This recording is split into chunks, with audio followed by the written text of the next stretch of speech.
I grew up in Kansas City, Missouri. My dad was a pastor, my mom worked at the church, and the structure of my life was pretty clear and consistent for most of the first 21 years of my life. When I was around 21 years old, my grandfather passed away, and over the next year, this sent my father into depression that ended up rocking his relationship with my mom and both of their relationships with God.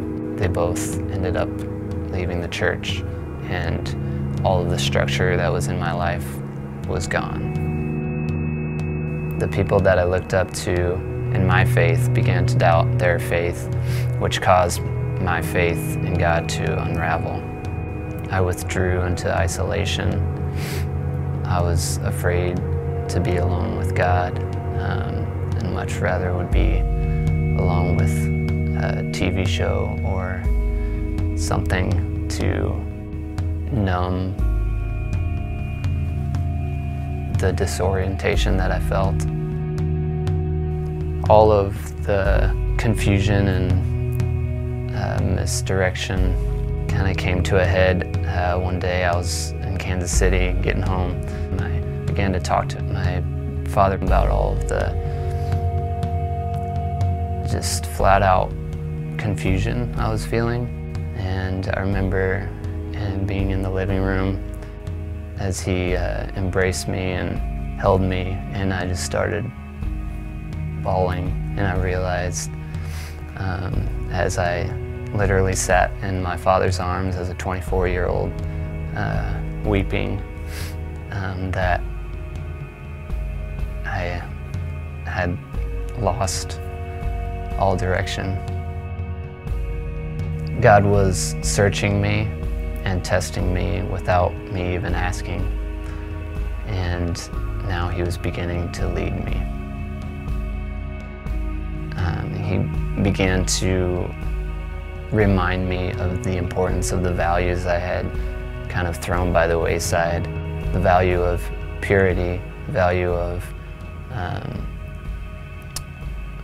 loving others and putting others first, a relationship with him through reading Scripture. God was giving me this new purpose and mission, and it led me to move to Chicago, and I became a part of this community, that mission, and I began to see that my purpose was to love the people who I lived near, love the people on my street. This one specific night, I felt like God just said, "Hey, Jacob, just come and sit with me and be with me."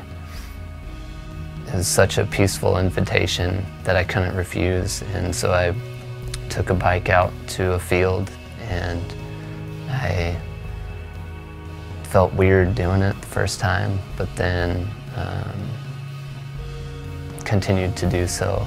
Once I'm at the speed and pace of the solitude, I begin to read Scripture or journal about what's really going on in my heart, and God begins to convict me either through His Word or through the words that I'm writing down, through the emotions that I'm pouring out onto the page in a way that gives me life and gives me peace and freedom and rest.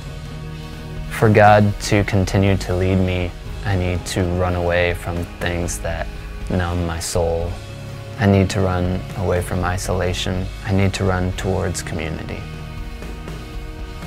God has led me from disorientation to direction. This has been my soul detox.